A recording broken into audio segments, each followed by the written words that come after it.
My dad, 54, and my best friend, 20 female, let's call her Sophie, have been acting suspiciously for quite a long time. I've always sensed the little tension between them that sparks up whenever she comes over, with my dad finding ridiculous excuses to leave the room or house, and her getting all awkward. I always attributed it to them being introverted. I know this is not enough reason to suspect that something's going on, but things have been playing out weirdly since then. Sophie and I became friends 6 years ago and have been close ever since. She's almost as close as family and helped me get through 2019 when my parents divorced. My younger brother, 19, and I have lived with Dad since the divorce. Sophie and I used to hang out at least 5 to 6 times a week, but lately, it's come down to us hanging out only twice a week, Uni being the reason behind it, and I respect that, hence I didn't pry any further. Returning to the topic, the last time we hung out, it was her place, and we were getting down to our PJs after an engagement party we'd attended. The plan was to catch up on our skipped movie nights for the past 2 months. So she was taking a shower while I sat in my PJs on her bed, and that's when I noticed a bracelet on her nightstand. I found it to be really pretty, but by the time she returned, I'd already long forgotten about it. Fast forward to 3 days ago, my dad and I were tracking the shipment details of my aunt's birthday gift when a very familiar bracelet caught my eye in the past orders list. Amazon has it, and I immediately recognized it as the one I'd seen on Sophie's nightstand, or at least it was completely identical to it. Another reason that fueled this very weird suspicion was when my dad abruptly canceled a family dinner about 2 months ago, calling it a work emergency. So we simply decided to reschedule it. Having no other plans, I called up Sophie at around 7 p.m., only for it to be answered on the first ring. I didn't even get to say the first word when she, almost breathlessly, asked me about my day, and I do tell her about the canceled dinner and ask her about her plans, which she declines by saying she had to meet up with her mom that same day at around 8. And then something weirder happens. I hear Elton John's Tiny Dancer, my dad's ringtone, play in the background, followed by an abrupt silence. All this happens while I sit beside my brother, who's just dialed Dad. I asked her about that sound, and she said it was probably the Google Home malfunctioning. I wish this were the only reason why I was suspicious of them. I invited Sophie to a family dinner with us about 2 weeks ago. My younger brother was bringing his longtime girlfriend, so my dad said it would be a good idea to see if Sophie wanted to join us too, which was odd, but I thought he just didn't want me to feel left out. I did end up inviting her, and she said she'd join us. My dad is always in charge of picking the restaurants, and this time he decided to pick out a new place a few miles from our neighborhood, and it coincidentally turned out to be the place Sophie was bugging me to go with her. I thought this was a lucky coincidence, but I still couldn't help but find it odd. Things got weird when my dad went on to order the food. I picked out a dish, and so did my brother and his girlfriend. Dad didn't wait for Sophie to say what she wanted to have and ordered a dish for her. She didn't seem to have a problem with it, which was crazy, because Sophie's a very picky eater, and it's kind of rude to order for someone without asking them. I confronted my dad then and there, and he said he didn't realize it and just took a lucky guess. Sophie seemed visibly tense and uncomfortable, just asking me to let it go. Since I didn't want to spoil everyone's mood, I didn't stretch it out further. I confronted Sophie about it yesterday and was met with an argument that included her denying all the claims and calling me crazy for even thinking about the possibility of it all. Still, she ended her sentence by saying, "Even if we were, how would that affect you in any way or form? I would still be your best friend and he your dad," which I didn't pay heed to in the heat of the argument, but that came back to me later in the day. Am I the idiot for jumping to conclusions? Or am I really going crazy? OP asked Dad, "Did you know Sophie's pregnant?" I don't know the father, but she seems really happy about having the child and marrying this guy. I can't believe I haven't met him yet. Ask him over dinner, see how far he sprays the potatoes. His response will probably tell you everything you need to know. This is brilliant. Also, OP should 100% start calling Sophie mom and tell her she's just practicing. I would have confronted your dad about it before your friend. Your friend is basically a dumb kid still. Your dad is grown up. He should be more responsible than to be having intimacy with his daughter's friend, who's 34 years his junior. The even if we were statement is an admission to me. I'm sorry this is happening, but I say trust your instinct. You're not crazy, and you're not the idiot. I would tell her the friendship is over. Your dad is screwing your best friend, who he's known as your friend since she was a teen.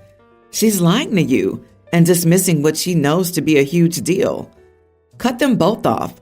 Their behavior is wrong. Background info. I, male 41, am a white American. My boyfriend, 38, is Moroccan and half black. His parents took a dislike to me the moment we met. We've been together for 2 years and he lives in America. The incident in question took place a few days ago. This is only my second time meeting his parents. His mother's been relatively quiet, but obviously feels the same as his father, who's on an all-out warpath. They think I'm a typical useless American party boy and not good enough for their son, who's an all-around goody two-shoes. They're wealthy government employees who think that they're contributing a lot to the world, unlike me. Now, it's important to note that I'm also wealthy, self-made, and high-ranking in my career, so I'm not attempting to get on any gravy train. My boyfriend and I are staying at their home in Morocco. The four of us sat down for dinner, cooked by their private chef. Everybody got a bowl of some Moroccan food that smelled good. I noticed that mine looked paler than the others and didn't have as much of a smell. I didn't comment at first, but then his father said outright, as if he was doing me a favor, that he told the chef to put a portion for me aside before she added any of the seasonings, because he thought that my palate wouldn't handle the spice well. I have no issue with spicy food. I could tell that my boyfriend was already uncomfortable, and he told his father that I could eat what they were eating. I managed to keep my cool despite being really angry and told him in no uncertain terms that I could handle spicy food. Next thing, he took my food and went back to the kitchen. When he returned, my food was a shade darker than everyone else's.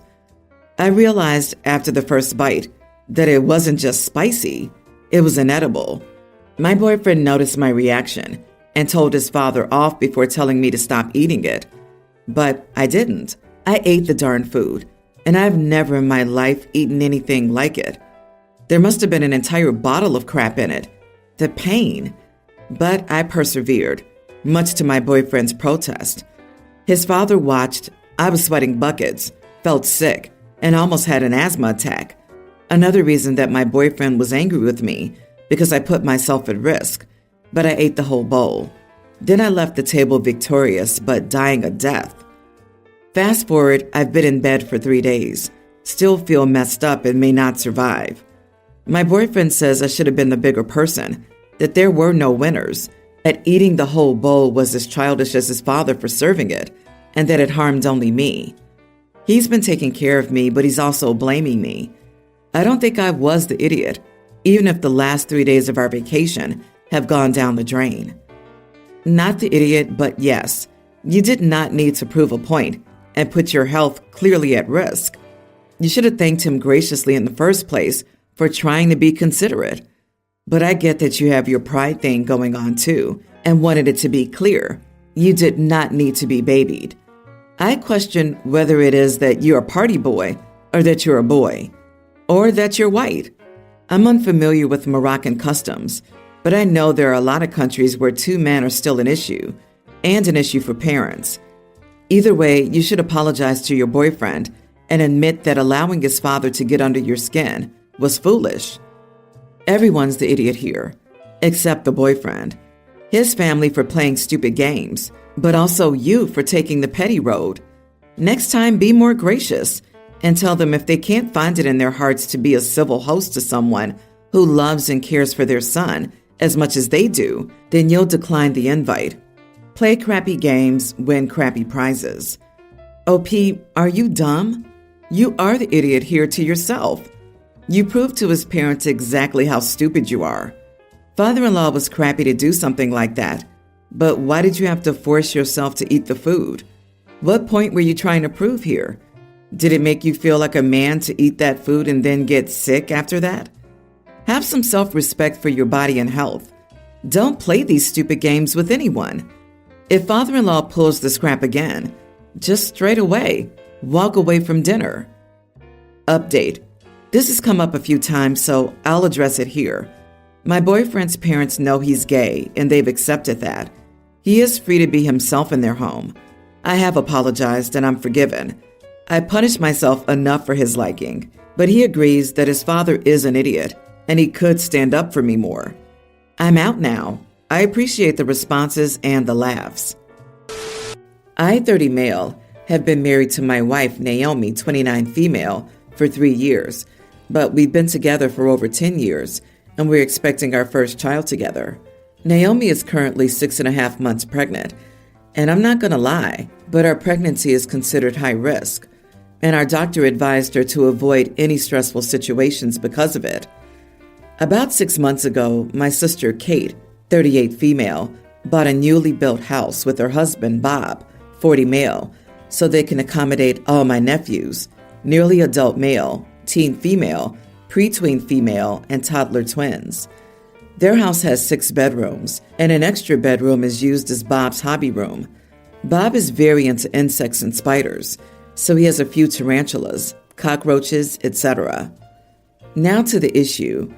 The latest survey has discovered that Kate's house is unsafe to live in due to construction issues. I don't know why it hasn't been picked up earlier. Still, they have nowhere to live and have started a legal battle against the company responsible for building the house to get their money back. Currently, they cannot afford to buy another house or rent, as prices for the places to rent are way too high in their area. Due to this, my sisters asked me if they can temporarily move in with Naomi and me, since Naomi inherited a large house from her parents. It is an older Victorian house that still requires a lot of work. So far, we've only replaced all the windows to keep the warmth in. The house has enough space for my sister and her family. I said they could move in with us as long as they don't bring their tarantulas and other insects with them, as my wife is terrified of spiders, to the point of passing out or having a severe panic attack, and Bob has them escaping frequently. Bob refused. This resulted in a massive argument where I was called an idiot for not providing my sister and her family with accommodation at the time of need over some spiders. Am I the idiot here? Excuse me? You are providing your sister and her family with accommodation at the time of need. Her hubby is refusing those accommodations over some spiders. Not the idiot. If Bob's priority is his cockroaches and not his kids, that's on him. Tell your sister that she and her kids can still move in if they want, and Bob can sort him and his bugs out on his own. It is absolutely fine to have boundaries and rules when you help someone like this. Well, I guess they must not be that desperate if old Bob refuses to rehome his pets. They have choices. Bob lives in his car with his insects, or they all live in a car with his insects, or they convince someone else to be kind enough to take in a family of 7, plus an insect collection. I wish them luck with this one. I understand that pets are important, but so is family. His pets don't take precedence over your wife. OP is a saint to even consider taking in that many people, even without the pets. Good for you for prioritizing your wife. Most people fear spiders and tarantulas. If they're known for letting the insects escape, your sweet wife would be beside herself and probably never sleep again, especially once your baby arrives. Aside from the insects, I'm shocked at your over-the-top generosity in welcoming 7 people into your home while also expecting a new baby. Plus, insurance typically covers a rental or hotel when things like this happen, so I wonder why you're expected to house them all. You've dodged a bullet here. Shut down the conversation ASAP and consider revoking the offer. Sorry, not sorry for them. I will cut right to the chase. We had a baby a few months ago. If I'm lucky, I'll get 3 to 4 hours of sleep a night collectively. He's never up at night with the baby because I breastfeed. I'm okay with this. However, he doesn't understand why I'm so tired, and he'll plan crap the next day and expect me to be my best self, like inviting his family over, for instance, despite me being exhausted and not wanting to entertain. He doesn't see the issue. I'm tired of communicating the problem, as I've done so multiple times, and it goes nowhere. So the night before last, I had gotten no sleep. The baby was up until 4 a.m., and then the doorbell woke me up at 8 a.m. He invited his mother and niece over. They left well after 3 p.m. I was angry, exhausted, etc. Last night, I decided I would show him how it feels versus tell him to see if he got the hint. I didn't tell him my plans. I kept him awake all night with the baby, all night. I intentionally kept passing her off to him whenever she got busy. She loves moving around. She fell asleep around 3 a.m. I invited my mother and siblings over. They arrived at 10 a.m. They left at 10 p.m., so 2.5 hours ago. My husband was drained all day, completely exhausted, irritated, etc. He kept asking me when my family was leaving so that he could relax and sleep. I didn't make them leave, however, because he never makes his family go. Once they did leave, he said, "That was so darn annoying. I'm exhausted." So I said, "Now you know how it feels. Maybe next time you'll listen to me." Now he's angry because I devised this plan against him, and he feels played. He says that I could have done anything else, and that this was ignorant and petty because he's had a migraine all day and needed to sleep, but was expected to entertain. And my family isn't as loud as yours. Am I the idiot? Edit. To clear up confusion, mother-in-law does not come over to see the baby or to help me in any way. She's held the baby maybe 4 times. One of your, "you're gonna spoil her if you hold her too much. Stick her in her crib and let her cry it out" types of person. She walks through the door, immediately follows my husband around and telling him how great he's doing all day. My daughter hardly knows this woman due to the lack of interaction even when she's here. So my daughter screams when she's remotely close to her. The only help she's given is clearing my leftovers out of the fridge and taking them home. Leftovers I plan to eat, mind you. So it's of no help, and it's irritating. It just makes my day worse. I do not trust to hand my baby over to mother-in-law or my husband when she's here because of her opinions on parenting. Crying it out is not okay with me, and she's tried pushing that on us several times. I also own my own company for everyone who tries to pull the "but do you work?" BS. What? Anyone who invites guests over at 8 a.m. is a top-grade idiot. Who does that? I think some people don't get things until they experience it for themselves. However, he needs to be responsible for entertaining the people he invites over. Excusing yourself and announcing to his guest that you're sorry, but the baby kept you up all night and you need to rest should be okay for you to say. The only help she's given is clearing my leftovers out of the fridge and taking them home with her. You don't have a mother-in-law problem. You have a husband problem. Your mother-in-law feels entitled to act like this because your husband lets her. It sounds like he's a complete mama's boy. Start just being completely blunt. Do not take my leftovers. And you all must leave now. I need some sleep. If she does it anyway after that, she's in direct contravention of the social contract.